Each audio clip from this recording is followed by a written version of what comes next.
Hey, what's going on, everyone? Dominic, the Primetime Treasure Hunter here, hitting you up with the all-white background.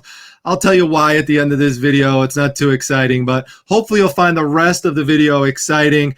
I'm going to share with you the top 10 most expensive and most profitable items that sold in my eBay store for the month of August 2020. These are the types of items that you want to be on the lookout for, because if you could find the same item or items or similar items, you want to look into sourcing them if you get them at a decent price, because they could really help bump your reselling game up to the next level. So you're going to see several items here that sold for $100 or more, or close to it. So the lowest price item that sold, that I'm going to show you here, sold for $50, and that was a t-shirt that I purchased for less than $1 recently at an estate sale. Some of you may remember it. It's this vintage 1987 Jim Kelly character t-shirt from the Buffalo Bills, made by a company called Salem. Now, Salem made a lot of these character t-shirts in the 1980s and the 1990s. Those are the two key decades that you want to be on the lookout for when you're searching for these types of shirts, because a lot of people who had them back then no longer do, and they want them back. They either got damaged, misplaced, lost, donated, what have you, but they want them. And the problem is that there's not a high supply. So you have a high demand coupled with a low supply in an emotional area like sports that people are real passionate about. All those things factor in to driving up the price. In addition to that, these shirts were really well done. The characters really bear a striking resemblance to the people who they are trying to depict. So this looks very close to Jim Kelly, even though there's exaggerated features of the drawing, and that's what a character is. It is a drawing that has exaggerated features, either of the individual or individuals that are being drawn, or of something that they're wearing or holding. So here you could see, for example, the head is gigantic compared to the scrawny legs and the bony knees and the small knee pads. Yet he has this, like I said, this massive head and this massive shoulder pad here.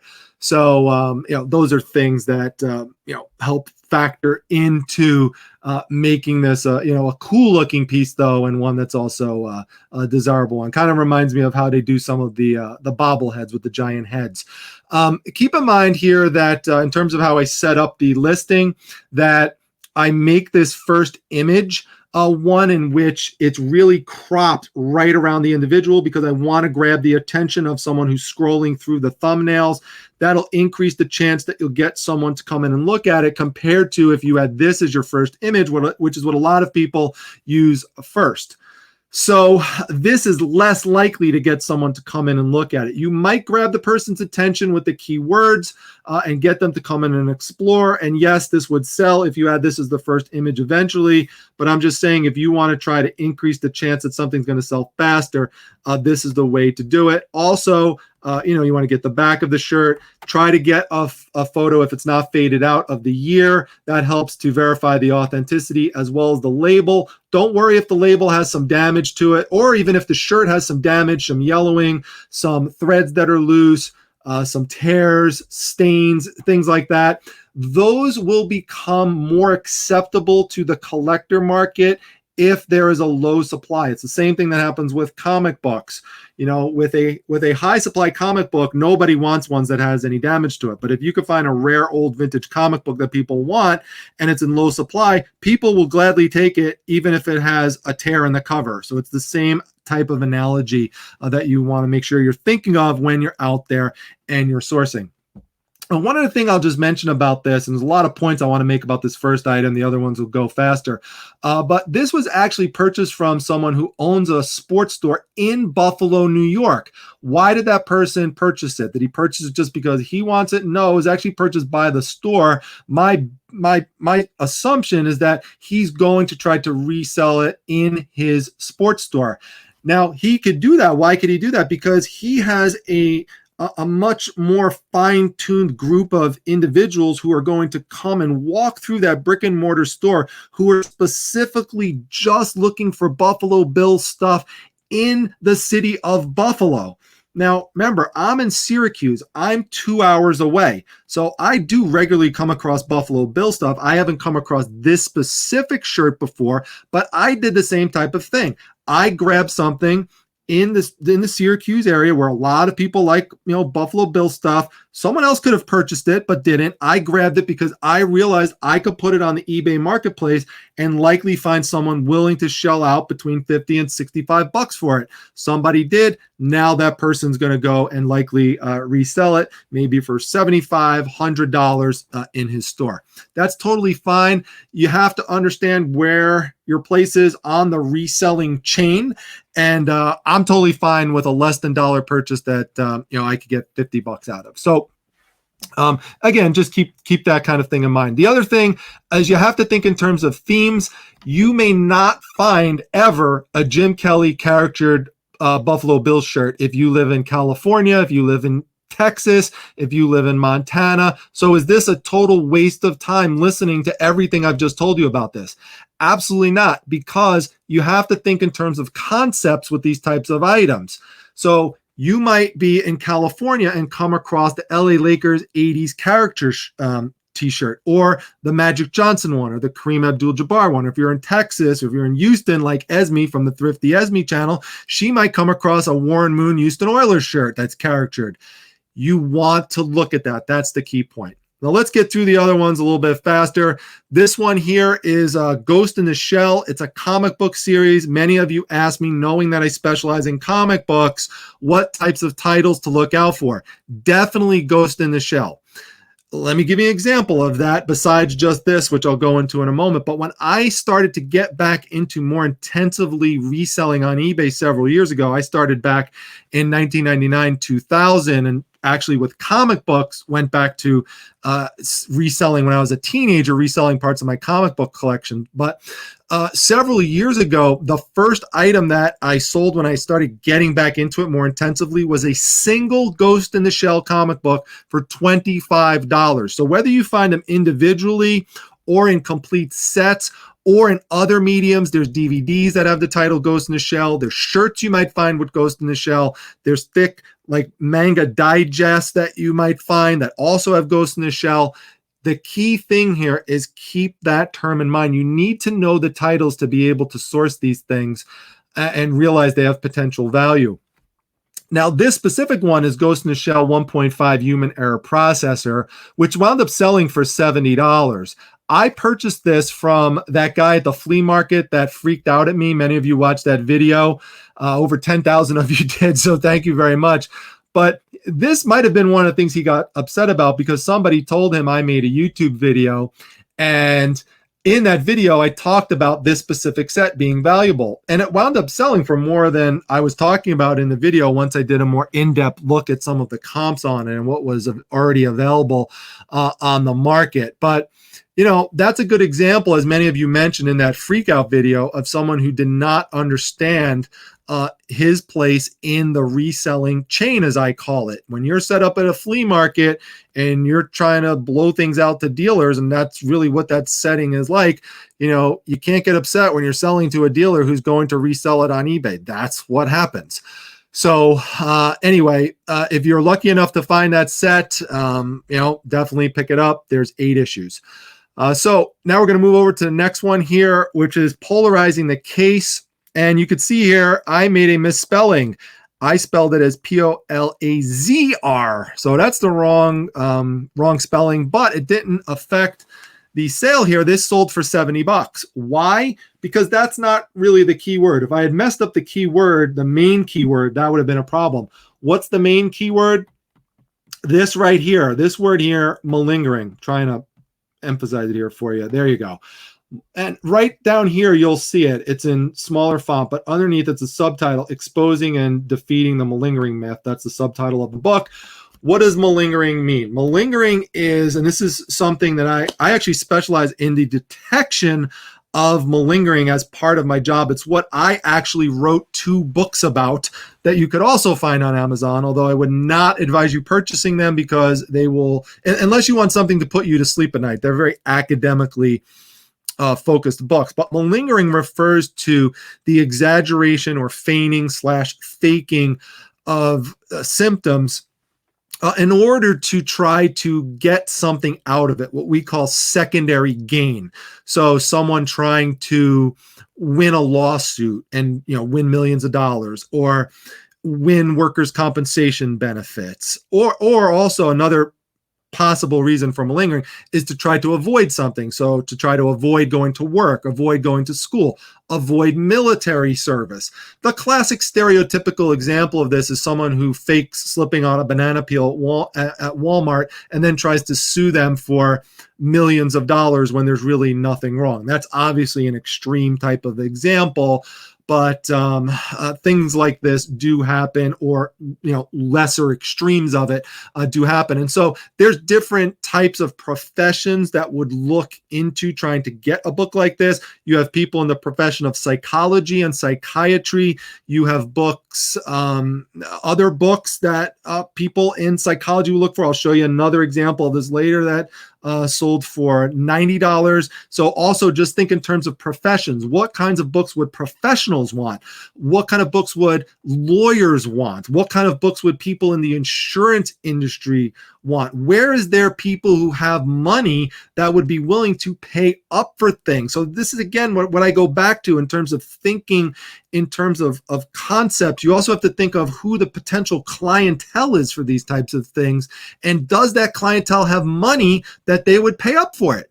So, malingering is one thing here to kind of zoom in on a little bit, but I really hope to broaden, your horizons with just thinking more in terms of, different types of books and items that, people in professional careers would be interested in. And this is the other example I was telling you about, Principles of Behavioral and Cognitive Neurology.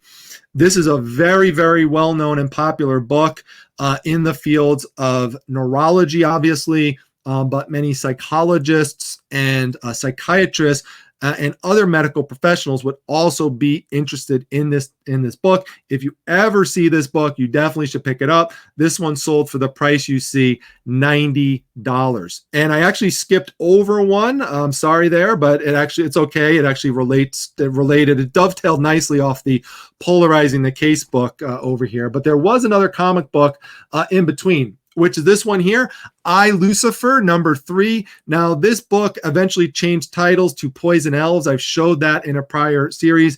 But I also showed you that I sold the first issue for over $100. But the third issue is also very popular because it has a low print run. So this one sold for $80, an individual book. You might remember me pulling a lot of these out along with the Poison Elves books from a box of magazines that I bought from a local a person who I source comic books from, and I had like less than $1 into this. So that box wound up really being gold for me. So this is a good one right here. Now, someone once asked me when I showed a prior book with a low print run, how do you know to say it has a low print run? Go into my description section. You will see a link to comicspriceguide.com. You could look up specific comic books by issue. And if it has a low print run, it will literally tell you that. It will say low print run. So that's something you could use as a selling point for your item. I not only show the front of the book, I show the back, I show the spine here. That's very important as well. Collectors like to see that. And I show images of the inside as well, just to show people, what it looks like in there. So that is I, Lucifer, as you can see there, #3. Be on the lookout for any of those and the Poison Elves book. Okay, so we'll skip over Principles of Behavioral and Cognitive Neurology because we just did that one. And let's go into Dracula. I showed this recently in my Dracula video. I did a whole video dedicated to Dracula collectibles. Unfortunately, not too many people watched it. But so if you're catching this one and didn't see it, go over and check it out. I did a lot of research for that video.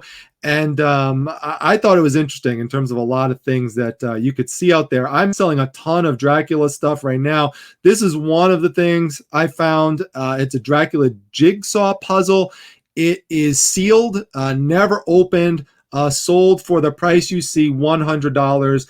And these things will especially sell for higher prices right around the time of Halloween. So, even like a few months behind it. So that was a good sale as well.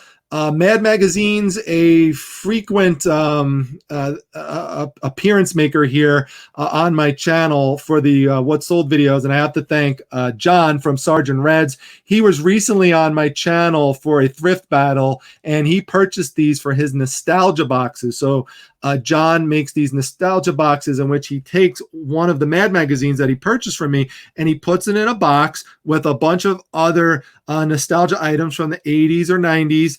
And he sells them for like $35 a piece or more, depending on the size of the box you get. So check him out. His channel name on YouTube is Sergeant Reds, A-N-D, Reds. He also has an Instagram channel. And you could also check him out at sergeantreds.com. So you could see here, we've got a total of 45, and I sold these for $100. So thank you, John, for the purchase. I've shown how I've displayed these before, so I'm not going to go over that in any detail here. So we're going to skip over to the next one here. So let me make sure I've got a total of 10. So 10, 9, 8, 7, 6, 5, 4, 3, 2, what am I missing? I am missing something here. Oh, I know what I'm missing. I'm missing my dynamic forces poster here. So hold on a second. I've got to get an item out here that I sold and it's not showing up. And I'm not going to let this ruin my video. So hold on here. These are some of my top sold selling items here. Let's go to my dynamic forces one because I want to show you this one. This is a big sealed poster that I sold recently, and this one wound up selling for $80. Now, this one here is very famous because this one here shows a picture of me back when I had hair and before I was married to Mrs. Primetime. So if you ever see this image, you definitely want to make sure that you pick it up because it's very valuable. Now, it's popular partly because it is new and sealed. It's made by J. Scott Campbell down there, which is popular. This one here is a limited edition print. There's two of them together. They're older prints from the 90s, and this is like a popular series amongst like a narrow group of collectors, Quantum and Woody. So Danger Girl, also popular. So these are just some kind of titles you should also kind of keep in mind if you ever see any kind of art related to it, posters, and even some of the books. But both of these, again, sold for $80. So, okay, glad I made sure I did a count there. So let me jump into this one. This is the over $100 item. This is the Pulpit Bible. You might remember me sourcing this from the video where the guy lived in like a bunker or whatever. Like it was like this really strange basement with all these like gas cans that were cut open, and in the basement where he was storing stuff. And then I went upstairs into the bedroom, second day of the estate sale, and found this Pulpit Bible. Now, Pulpit Bible is what it sounds like. It's a Bible that you would literally use on the pulpit for a church service. And you could see, like, I mean, here, let me get a bigger, well, I don't really have it pictured to scale here, but this thing is really big. And I show all different pictures of it. I show it open with the ribbon and stuff in it, just to give people all different perspectives and stuff of it. But people know when it's a Pulpit Bible that it's gigantic, so you don't really have to, show the size. It came in the original box, which also helped, and it was in condition. Sold for $155. Bibles in general, though, will sell, particularly vintage ones. If you find ones from the 70s or earlier, there's all sorts of different types of Bibles. Definitely be on the lookout for any types of Bibles, but again, particularly pulpit Bibles. The last item I'm going to share with you here, this is the best item that sold for me in August. Many of you remember me sourcing this recently at a garage sale for, I think it was $5. Most it was 10, but I think it was $5. And this is a Don Post mask. It's of the Alpine Dragon. Now, yes, being the Alpine Dragon does help because the Alpine Dragon is really cool, but you have to also recognize name brands. So Don Post is crucial. Just go do a search yourself for Don Post masks. You will see that there are some Don Post masks that will sell for close to $1,000. So unfortunately, I didn't find one of those, but this one was still pretty cool. And with masks, I tried to display them. If you want to get a little bit of a kick and want to see me dressed up in the horse head mask, you could go into my eBay store now and see that picture. That one's kind of funny. And you could see me here. I even have like a little threatening pose, like pretending I'm a dragon trying to chase someone. So, you know, do whatever you can to try to sell the item. And there we have the white background again. And that's actually one of the things that I'm using this wall for, these white background types of shots. But like I said, I do use this wall also for a green screen effect sometimes. Oh, actually, sorry, I didn't mention that in this video. I've talked about it in other videos, and that's actually why it's white behind me right now, which is that I was having a problem with the browser that I usually use to make these types of videos. I usually use Chrome, and I was having a problem with the video and the audio sync tonight. And I had to jump over to Firefox, and the video audio sync is working fine with Firefox, but it doesn't allow me to use green screen on it. So how to compensate and make do, and that's kind of what happens behind the scenes when you're running these YouTube channels. So just to show you some of the fun we have to deal with sometimes. But hopefully it was worth it. Hopefully you enjoyed the video and got something good out of it. If you did, make sure you let me know down in the comment section what you thought the best item was, or your favorite item, or even something you learned the most of. I love when you share that stuff with me. I do read all your comments. I try to respond to as many of them as I can. But that is becoming increasingly difficult as the channel continues to grow. But we do want that. We want the channel to grow. So make sure that you hit the like button that gives the video traction, and make sure that you subscribe to the channel as well. Be sure to click the notification button up top, that little bell icon. That will give you a signal for when I go live, so you don't miss any of my live shows. So make sure you check those out. And again, hope you liked the video, and I will see you at the next one, everyone. Take care.